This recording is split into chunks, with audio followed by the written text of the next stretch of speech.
Alright, so this will be Hooks and Sparks games 1 and 2 review. You'll notice for the Sparks, basically every single puck that goes back like this, they'll set up on this route, which is basically a round option, and then you have a forward looping back down for the instant drop. So basically they're constantly looking to outnumber this one forechecker.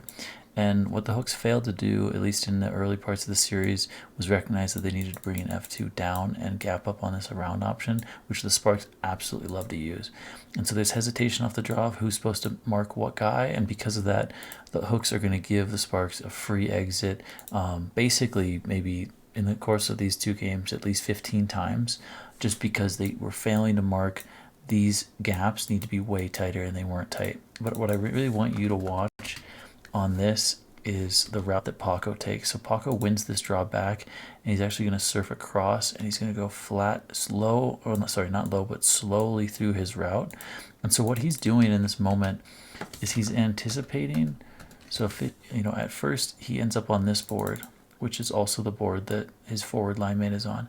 And then basically because of that, the two Hooks defenders feel like they need to gap up, right? So they're going to look to gap, and what Paco's going to do is make this sharp turn and follow the route across, and he's going to end up here looking at the puck. Okay, so he's going to follow this route, and the reason why he's trying to get to this side of the ice is, one, because it's against the D shift. So you have the D shift coming to this side. If you work away from that, you're more likely to get open for the breakout pass. And the other thing is he's anticipating his team, when they go back for this, he has a good feeling based on how the forecheck has mapped itself that they're going to go around. And so when that pass is made around, it's going to be better for him to be arriving to this side of the ice and pulling onto the strong side of the ice. If he's hanging on this side and they go around, you really don't have any good outlet for him. So that's why he's going to work onto the strong side of the ice. So watch him slow, playing underneath the D gaps, and then he's going to get to this spot. They go and find the around, and all Zub has to do is just chunk this past his one pinch, and then you'll have Paco receive the puck, and this is a cool spot where you could potentially pass back to the guy who just gave it to you, or look for that cross ice seam. Sometimes even you can collect, but he's going to get met, so he's probably going to try and one-touch this. Sometimes if this defender can rush over to this side of the ice, the defending team will over back check, and sometimes you can find that over the top, but that's just depends on timing and when spacing and whatnot. So that one doesn't work, but the concept of setting up your breakout is a really good idea. And what you can see, actually, unlike the other series, you basically see forward coming low. Now this is the Hooks around option, so they're giving their puck carrier two different options, and then once he gets heads up, then they know if he's facing their net. I call that heads up. Okay, once they get heads up, you don't need this like support. Now you can start cutting off those low routes and start potentially going north. So that's what it should look like. In my opinion, I think what would be a good play in this is you could potentially slowly approach in this side. You don't want to go any past. So if he goes to here, you go to there. But if he's there, you want to always be flat with your D partner. If you jump past it, it's really hard to make this pass because it's going to hit the edge of your stick in a bad way. It's more likely to go off the boards and indirect. It's way easy if he goes here and you're still low to hit this pass, and then you skate into it, than it is for you to be leaving early and calling for this pass. I know that sounds a little counterintuitive, but some of these are really, like these sharp angle ones are really hard to hit. So it's better off skating and then finding that. You can always skate into it depending on how far he puts it. So that's just a really important D to D concept, is always stay flat or behind your D partner when he is heads up skating. Beyond that caveat, at this point, I think you can continue to carry until he pinches you off, right? And this guy can hang out on the weak side. Basically, how I see this working out is Smasher's here, cuts off his route, and spears right through for the breakout, for the breakaway kind of stretch option. That's going to force at least one defender, if not two, to peel off. And then 44 here can slash across and potentially get to this ice, and that gives basically indirect option like that. That's how I think that should look. So now let's watch and see how it plays out, right? They both go north like this, and I think that's not necessarily like the best option. Like this is it's a tough pass to catch. They're both not sure who's going to catch it, and it's obviously going to go too far as a result. Okay, so now that's the hooks breakout. Goes back to the sparks. Now they'll have a chance. Once again, you see them establishing around and forward coming low. So here Glenski's going to come back for it. Keeps coming. Now they go around. You see the forecheck falter from the hooks, not recognizing or not being able to get up to that gap. Ideally, he needs to get there to cover off too, and then the defender can gap up and cover off Glenski, but that's not there, so now they have free around pass. Now you get heads up, so that's when you start to see these guys cutting off their routes and going north. Now watch Paco closely. Gonna actually, so he's faking like he's gonna go deep because he knows his defenseman is heads up, and then he's gonna sharply cut back on BG here. And what he's going to do is he's going to offer just a simple same boards pass coming back to it.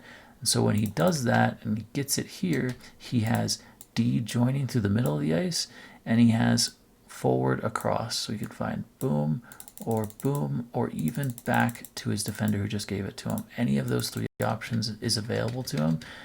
He looks for it, and he actually is able to skate out of it. So he realizes there's no one who can cut me on this, so I can skate it myself. Skates it into a dangerous area, then looks for the cross ice pass. Doesn't work. But the concepts, the patterns, they continue to establish this over the course of every single breakout. So now you have this. Hooks going back for a puck. They're going to set up the breakout around. And they set it up. BG's going to get it. Okay, so now you're at this spot. Forward coming back. Forward coming back. It's a little bit awkward, right? So again, like now, once again, they have drop. And so Owl does a good job of coming to this puck and staying on the drop the whole time, because he recognizes that this F2 is not actually staying up on him, which means as long as his D partner carries it halfway up the boards and drops, there's a good chance he can skate this.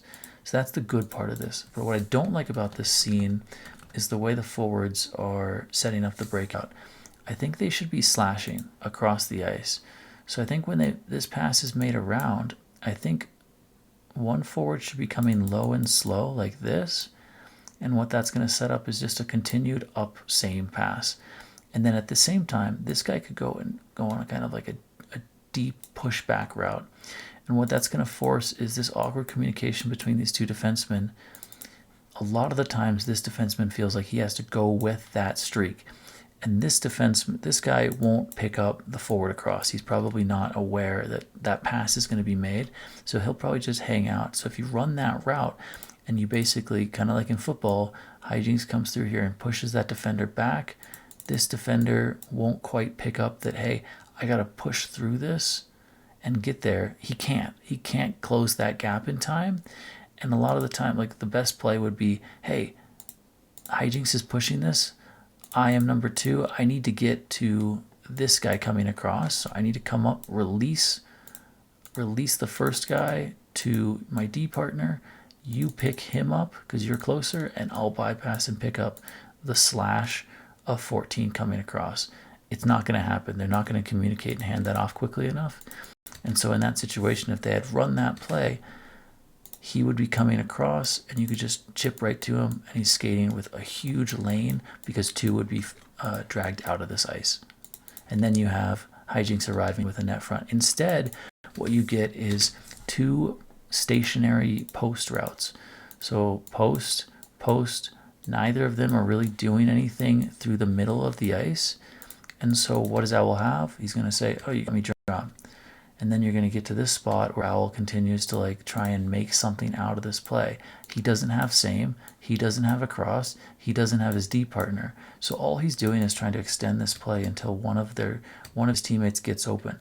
None of them are getting open. You just have no slash, no anticipation of which side it's going to, and no communication between the forwards. Even at this point, I think like this guy should be going. Like one person should be going to the net, and maybe this guy could hang out and offer in this spot, kind of like Paco does. Maybe he uses them, and then he puts it on net. And if he skates down this wall, then someone can come back and cover for him. Like that's what I think it should look like. I don't think you should be just having these like wide vertical routes. I don't think that's very good.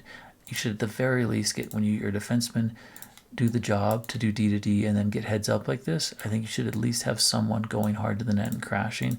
So when you don't have a passing play available to you, you can always lob onto the net. That's what Owl's going to do here. But again, perfectly boxed out, perfect coverage by both of the Sparks defenders, and no one can get to the net, so that shot is just nullified. Little ozone play action for you here. Just a cool concept that Bagel does here. Instead of just coming in here and presenting his stick on his forehand, or rather he's a righty on the left side. He plays lefty, but he's right-handed.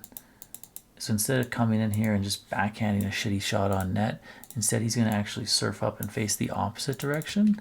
And a lot of people would think, oh, you're facing the wrong way, you don't want that puck. But in reality, he does, because then he can cup it on his forehand, just like so. And then now he's able to actually turn onto this and become really dangerous downhill carrying. And that's a lot better of a shot than just shooting it from this spot and more than likely having it be blocked and go the other way. So now he gets downhill, starts skating, gets a good cross-ice pass, and they just barely miss on, well, they don't miss, it gets saved. A really nice cross-ice option. Okay, next, another breakout here. So again, you see the pattern establishing. Like, this should be kind of natural to you guys at this point if you've been watching these videos, so I'm not going to continue to point it out every time. But with with Paco, they find the around, right? So now he's coming, and he's going to become the new guy, more than likely. And then that puts Paco in a spot where he needs to be driving net, and this guy is the release. So then they can run this triangle passing play, and this guy will push the defenseman back. Generally, you want to have someone pushing these guys back to try and create space for your plays underneath. So watch, like, obviously Paco knows that he has no chance of really like just sprinting through here. So he slows down, which forces BG to slow down in order to maintain a tight gap with him. Then he pushes off the wall. I don't know if you guys can see that. He actually is pushing off the wall with his stick here to get a little bit of a speed boost, sprints through, and now he's going to cut above and slash above these defenders, which prompts the pass right to his tape.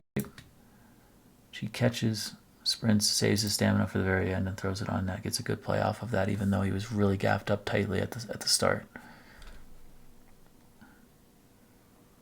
And they cycle, continue to keep it alive. Good work. And then they finally almost jam it in, but bring it to the net and then get stood up. Okay, here's another breakout. So again, you basically have stationary post for the hooks.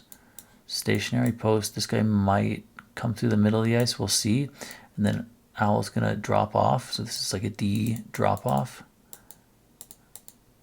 And then he's going to say, hey, you have me around. So it's a failure to recognize by the Sparks that they should be picking up Owl. You obviously don't want to let Owl have free heads-up possessions. So you really, like, I don't think, in my opinion, the worst forecheck you can run against the hooks is a 3-1 forecheck, because it's always going to allow these guys to run these little D to D outs and then allow Owl to get north. So you don't want to let that happen. You really want to be gapping up on Owl as much as you can. So they find the around, and again, like, this is good movement to support each other down here, but that only gets you so far. Like, this is a stationary post by 14, and then you have this guy kind of operating in this circle wheelhouse area. What I think this should look like is like swing through the middle of the ice, and then like this guy can kind of, so then you run this circulation. If you don't find it, he comes back onto it, and then he becomes the new guy. Like, that's what I generally think that should kind of look like. And if you do it right, there's a chance like this guy could come through and find like that pass. That's pretty experimental, probably not something you want to use on the playoff stage, but like, I really think if he comes through here and Owl skates a little bit, you can feather that pass right through that seam, and then you have him driving. And what that's going to do again is pull this defender with him, and now this defender has to gap up on that pass. It can't happen. It's not going to happen. The recognition isn't going to happen quickly enough. And so Smasher gets kind of partially through that, but he was too late, I think, and he wasn't quite like confident enough, and Owl was never going to give it to him anyway. So then you get to this spot. I do like this little wrinkle from Hijinks to kind of recognize that Owl needs help getting more dangerous. And so he's going to come underneath instead and call for a little drop. which is a cool play. It can really work. Again, exposes the fact that like the defender does not want to come low, and so again, what you're doing is basically creating three different red players and only two blue players in this quadrant, and eventually you'll outnumber them and create like a favorable situation. There's no reason that if they bring like 3 low on their breakout, that your defense can't just match that and then bring 3 to forecheck and stay above all their outlets. In my opinion, there's no reason this guy needs help.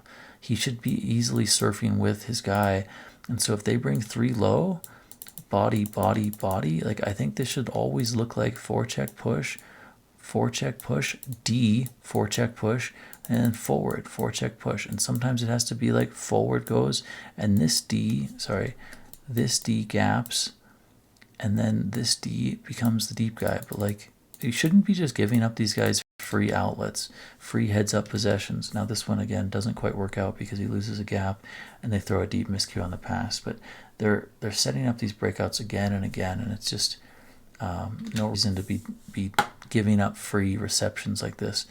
And so again, here is a similar one, but you're actually going to see gap up coming, but I think they're going to find the out through the weak side. I can't quite remember, but because you have 2v1 here, they should have the open guy on the weak side. So I think you could slam this flat across. Said he's going to probably chip, and then Paco's slashing onto it. Really nice job. So they send slash. So watch Paco again. It's just like that clip I showed you before, right? Like, he's not just like, I know there's a difference, but like between, okay, I show you 14, he's stationary, he's not doing anything, versus Paco is waiting for the right timing and then slashing onto to the side of the ice that he wants to get to. So he doesn't care that his forward partner is already on this side. He's going to slash across and pour onto the strong side and call for the chip, just like that. And he turns, and he's perfectly comfortable turning and facing this. It means, again, maybe you can find that, maybe you can find that, maybe you can find that. You got 3 different teammates that you can use. Rolls a little bit off his stick, so he's going to skate it himself, then passes through his legs back to Glenski. Like a sick play, right? And get to the offensive zone, like continued breakout success. Here, this is a neutral zone regroup, so it's really important like to recognize if your D is picking it up anywhere in this range and they can turn themselves, you don't necessarily need to set up like the deep rim and the deep same. You can just call this a neutral zone regroup, set up some kind of diamond formation, come back to it on one side, pour onto it on the other, and this guy can surf. Maybe he can come back onto it like this. So if you go bang and then bang to the inside, or you set up this guy, now he goes turn up, and then you send on net. Like, there's a lot of options that you can play off of these neutral zone regroup puck pickups. So that's what they do. They go up to Bagel, and then Bagel collects, slashes. So he finds basically this seam looking for a tip down or some kind of like nasty reception. And at worst, you set your team up to go play in the offensive zone. So just a standard neutral zone regroup, quick up to the wall. A lot of players in this spot feel, hey, I got room, not to rehash the clip, but like I got a ton of gap, right? Why should I pass this right away? Well, this is why. When you play fast, when you play quick up fast, you do not give your opposition time to gap up and sort. So you quick it up, and all of a sudden now you're attacking them in a massive hurry, and you have more time. If you hang on to it, the defensemen all sort, the forecheck gets up and gets really in your face. But if you play fast, they don't have time to sort and communicate all that stuff out. So again, another neutral zone regroup. This time it's Bagel. They got forecheck sealing the same side wall, so they know, okay, I can't go to this spot necessarily unless he's going to clear out. Maybe I can continue to go to that spot and hope that he'll push across. He's probably going to board bounce off of it, so that's a safe bet. Then you have this guy with a huge acre of space on that side of the ice. You can just lay that to him. You can possibly skate and like long shot, but that's probably not the best option available to you. So all you have to do is just lay that up to your strong side wall. Then you have Paco surfing, right? He's not just going net. This guy's actually going the opposite direction. Let's see how this one plays out. Neutral zone regroup. No need to drag it all the way down below the goal line. Just play it up into O zone. And okay, you get gapped up in this spot. Maybe you can drop it. But more than likely, like, if this D is going to push across, then you can always just, like, long cycle rim out or shot over / on net, like give it your best college try. But in the bottom heart of your heart, you know you're probably just playing to that weak side to go play offensive zone possession, something like that. They lay this across, doesn't work out, but then Paco comes in and steals it. And then it's just a great, like, obviously this isn't like completely deliberate, but it's a nice, like, Zub stop puck right into Paco's wheelhouse, who then collects, shoots himself. Like, really nice team play that they set up. Then low cycle, so like you get to this spot, nice fake by Paco. Show you one more time. Backhand looks like he's going to go out behind the net, then he fakes and turns, uses the board to push himself around. Now he knows he's in a pretty tight spot where it is push and push, ready to meet him. If he ults, he gets met and swiped, so he's going to continue to skate this, and then he's just going to drop it back down to the low cycle, kind of like we saw with the Cedars. And you have Glenski coming through the middle of the ice, not stopping, going straight to the low cycle, and they win the race. That's what it should look like. And they try and force it a little bit to the center too quickly, in my opinion, but the concepts are there. Okay, ozone forecheck. This is what your ozone forecheck should look like if you're trying to counter this low breakout option.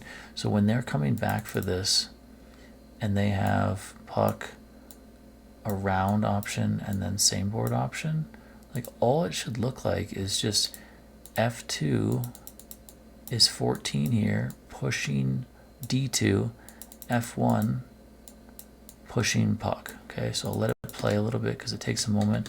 So he's actually gonna leak out. I think 14 kind of has a problem where he's like always going 27 kilos an hour. If you go slower on this approach, you get into a better position where you can kind of like get to this spot on the ice, and if they go drop, you can then go and push that. And if they go up strong side, you still have like back pressure coming and helping potentially. But he's like really wide, like probably too wide. Nevertheless, as it stands, you know the Sparks love, or sorry, the Hooks love to use this. Sorry, I've messed it up. This is Sparks, but both teams honestly love to use the D to D around. So they set it up, and now they've turned, trying to find basically like Zub to lay it to. But you got a forecheck gap. Yeah, well, I'm just gonna write forward, pushing, and then you have a little bit of awkward, like this guy should be above it, this guy should be above it, but they close on it. Now they're smothering it. Pass ends up going a little deep, so it's not perfect.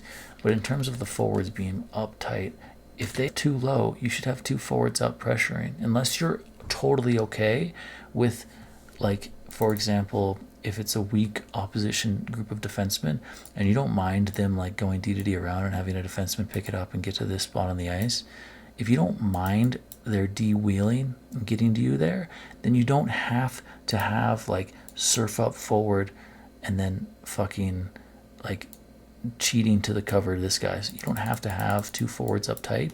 Then you can play the 3-1 forecheck. But against Owl, you've got to have a 2-2 forecheck. And then, so they've actually found the breakout here just because the D weren't quite sorted. But, all right. Neutral regroup again. So again, you're not going to see this guy go all the way because he knows he doesn't necessarily need that help. Use the immediate forward. In this case, it's a defenseman, but generally that's a forward coming back into the zone. Again, like pretty poor forecheck positioning here. You have 1, 2, and 3, and one guy being outnumbered and triangulated by 3 different Sparks players. And I can show you why that is. So the clip's gonna roll. Okay, watch. Puck goes too far, right? Assume it'll be 91 in this, going back for it. Sorry, no, it's fast. 2 goes in there and gets that. You're in perfect position, Hooks. Look, you have forecheck, and then you have wide, and diamond. So you have diamond, forecheck, and what are they going to roll into? they're going to roll into a diamond breakout. And if those guys had stayed in their position, they'd be gapped up perfectly on all those outlets. But what's going to happen, Owl is going to board bounce back to the D zone when his job in this spot is to stay tight on this drop. That's his job. He should have been all over this. Okay, so then easy puck up, turn off wall. Now you get a 3-on-3 rush for free. Shouldn't have happened. Nevertheless, as it stands, turn it over, just kind of turns into a pocket breakaway. Okay, now let's talk about Ozone play. 91, picks up puck. He is completely surrounded on all fronts, plus slot is perfectly covered off, right? So what is his options? Long cycle rim out, goes to Bagel, really nice play. So what should happen on this situation, okay? Here's how I see it as a defenseman. I play left defense more than anything else. What I would love to see when these long cycle passes happen, which require a left D pinch down, I think what should happen is he comes down, D partner shifts across, the guy who made the pass around goes up, becomes new D, forward, and then this guy can kind of loop and come back downhill or play to soft side ice. That's how I think it should look. And there's a lot of indecision here. So like D shift, we got that part right. D down, forward. Now forward is leaving, but he's leaving to this side. He's probably going to come back downhill, and then you have forward out on the weak side. So like the reason why I think it should look like how I drew it up is when you get to this spot, you release the long cycle, and now you have body, perfect house in the slot. Like, I don't think he's getting through here and getting a playoff. I don't think you're getting this pass through and getting a playoff. But what you might find is if this guy leaves and comes back downhill and this guy comes, you might find that. I think you might find this. If you go out to the weak side point, I think you have that. What you won't have more than likely is back same. It's kind of a hard pass to make anyways. So that's why I think this guy should leave. And then when he comes downhill, he has a point option and the D shifts across. Then you have two back, no worries. And this guy can try and make a play and potentially center it or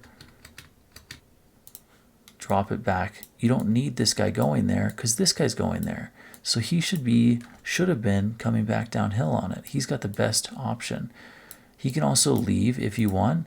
He can leave to this side or this side, but honestly, I don't think it's as good because you want the drop to be available. Then he can inch in, and maybe if you can reach the back of the net, you have that option.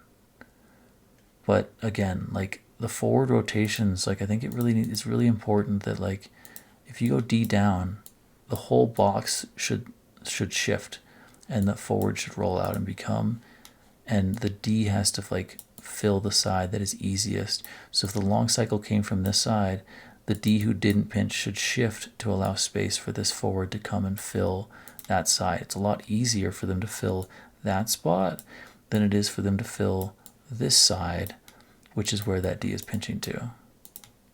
So just again, one more time, push, D down, up, down, or drop off to the corner to offer low cycle, up to point. This guy goes up to point and covered.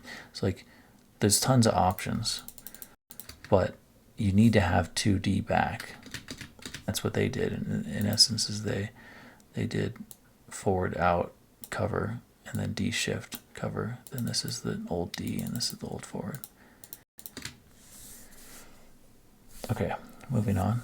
Breakout. I think this is an example of a player and a series of players who are extremely skilled, but they have no idea how to leverage each other and how to leverage like passing plays. And so this is why you get jumped up like this, in my opinion, on these like controlled breakouts.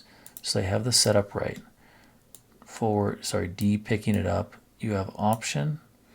and then you have another option coming. So you can go around and he can go around again, but you really only need one, right? Because as long as you can drop it off and this guy has no gap, then you're fine, because that's going to allow Owl to turn up and get heads up on the puck facing the opponent's net, which is like primary goal number one of the Hook's whole system. Okay, so you get to this spot, perfect. Owl picks it up. It's going to be really easy for him to potentially go like this, get around this forechecker.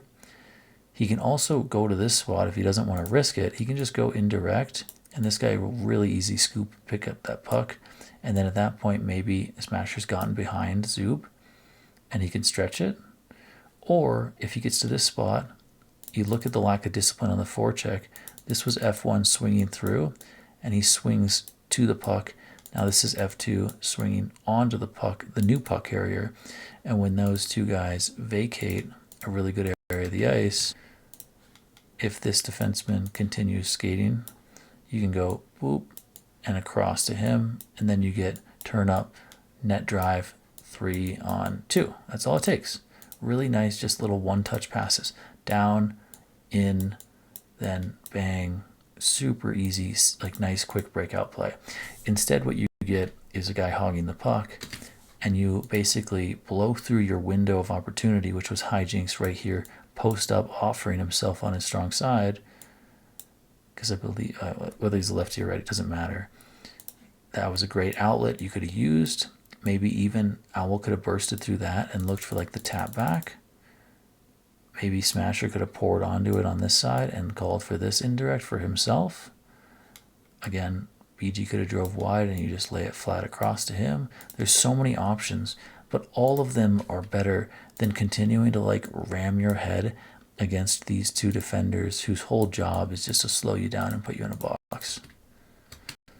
So now your head's up. That's what you wanted to do, right? But the problem is you only have one guy going to the net, and your two teammates are behind you, and neither of them are very good pass options, because if you dump it off to either of them, then they'll just turn and sprint onto it with pressure. So you've overheld the puck at this point.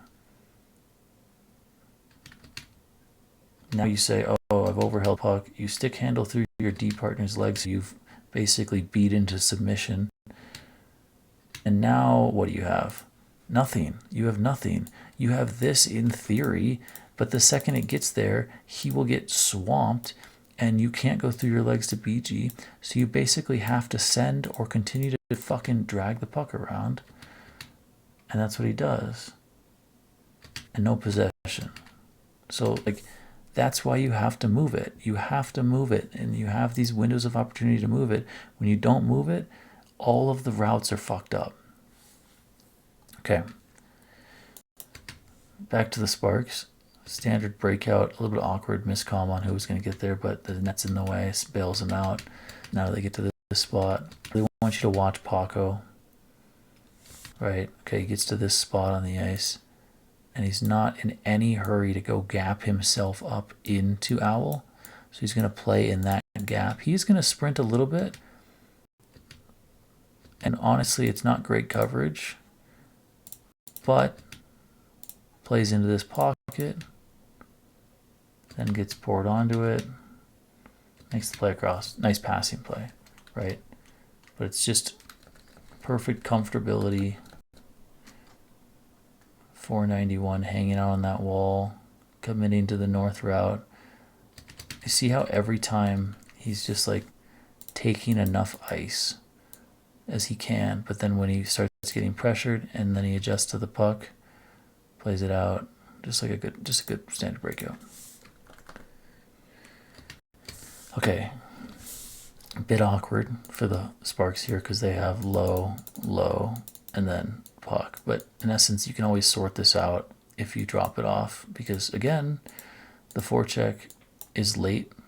So they're not gapping up properly on this. Like, a forward should be down there. There's 3 of them right now. They're getting 3v1'd in the low breakout.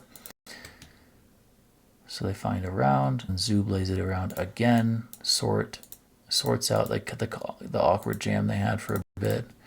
Now Bagel's going to get heads up. So at this point, I think you can find basically you know, anything that you want, you can find potentially that, because watch. So when this pass gets made around, you're going to have both forwards on the same side of the ice. Now that causes a lot of people to feel uncomfortable. Sorry, I'm on your side. Sorry, like I'll go to the other side now. It doesn't have to always look like that. And so Paco's going to dig in here, suck 18 coverage, and then work to this side of the ice, okay? And so naturally, when you see someone flying by you like this, you're going to go with him.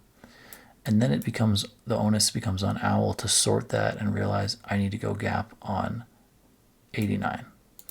So watch, Paco basically pulls the gap, creates an opening for this guy. Now then they actually turn off on it, and then it becomes, now Paco's open. So that's kind of the hard part, is defensemen get awkward. But they both peel off because they can't quite figure out who's going. And it's all comes off that confusion from Paco slashing across the ice.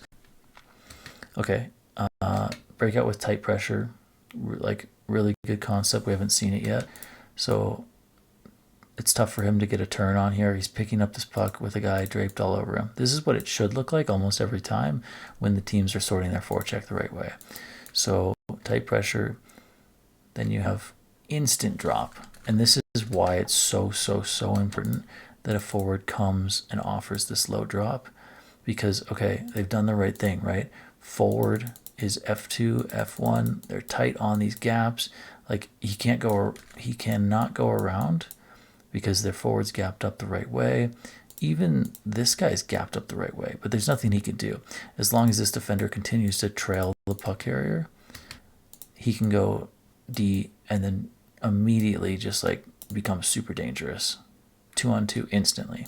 And so how do you counter that? Okay, well, in order to counter that, the hooks have to hug this wall and deny the drop until basically you get like a moment where you feel like the defender has looked down at the puck, and then you like go back. Sometimes they do the opposite. They hug the inside shoulder. So he's hugging the inside shoulder, and then he drops off and takes wall, and he tries to get it on that timing when the defender feels tempted to throw it up the wall. Regardless, like this is a super easy instant breakout, quick up, becomes dangerous in a hurry. And then as it stands, you get into ozone possession.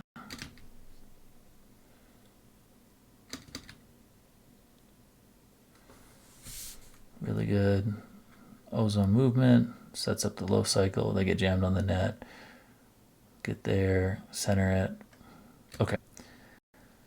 You get into this spot where the change in possession, you have three teammates low. You don't love what you see. You could play it up to Smasher, but he's going to be 2v1'd. So Howell does the smart thing here and takes it back, resets, establishes breakout. Okay. What I think this should look like, let me see it in full first. So I hate this play. I hate that it's effective. I hate that it is like a massive part of the meta.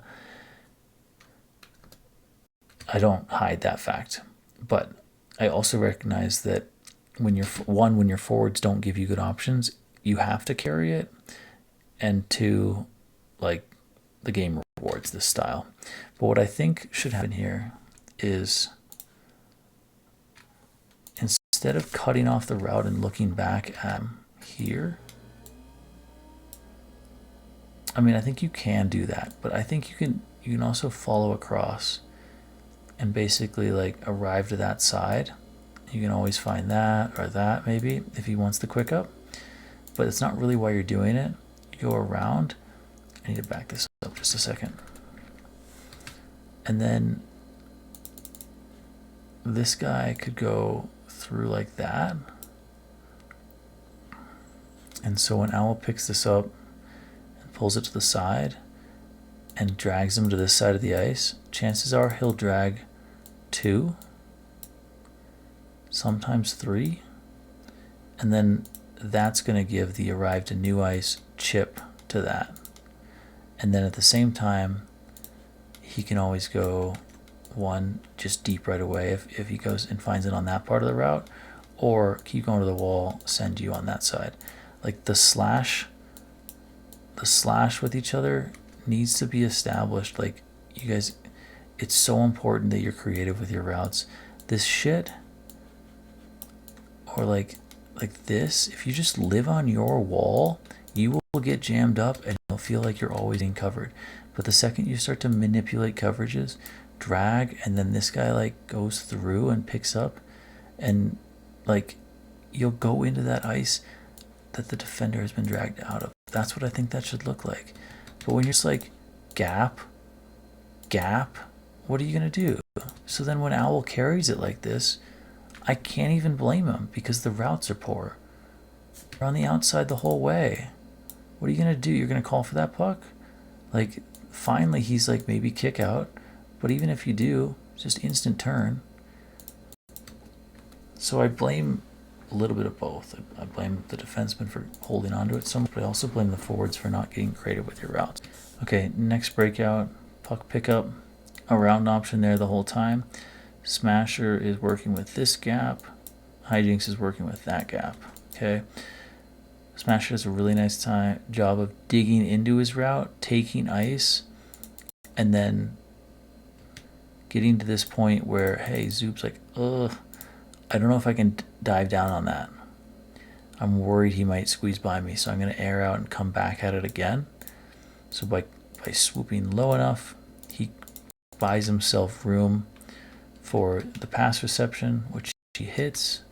Now he's going to cut into really dangerous ice, make a really nice play for shot on net, plus rebound chance. Simple stuff, right? Simple route, but it can be super effective. Kick out to the wall, rim turnover, a rim, but it gets jammed up by Zoo. Okay, so this is one of the reasons why sometimes you want to just face it and come back to it. And then if you have forward support, you just find him right through the middle of the ice, who then kicks out to this guy. He sprints onto it, and maybe you find it on that part of the route or that part of the route, or maybe you come downhill yourself. Like, it doesn't have to be hard, but you make it hard when you chase after it. You allow this pinch. Look at where this pinch comes from, okay? Here. Comes all the way down, but because you're working to the puck, pinch works. Turnover, hooks get possession, really nice play to control it. Then he comes up the wall, calls for it, good play by Owl, spreads it across, good ozone play movement, spread it across again, get to the goal line, fake, point, fake the drop wasn't there, Paco was all over it, so really nice patience by Smasher to hang on to it, cuts to the middle of the ice, gets a fucking great. Okay, here, go around, forward works onto it, this forward joins and stretches to the net, so that way when this pinch comes down, all he has to do is tap it past. Then you can find Paco coming through the middle of the ice, or you have Bagel on the backside. But Glenski's going to slash through here. He's closing the distance between himself and the defender. Then when this pass comes, he's going to try to turn back now, but it's too late, and Owl's going to be all over him. So that's why I think it's really important that, like, you should have one forward turn and face, and that's what Paco is the glue of this team's breakout, and that's because he does that all the time. Now, with that being said, I think it's fair to also point out the counter argument. Okay, very simple play, right? Glenski's going to come. He could very easily just skate at it like this and then look for lay across, or look for this route timing to the net for his forward line mate. Instead, he's going to go north. He's actually going to straighten himself out, sprints after it, actually gets around Owl, and goes on a partial break for himself. So you can't just slow it down and face the puck every time. You have to find the right spot. But I think, more often than not, offering a bumper on the wall is a really, really good option.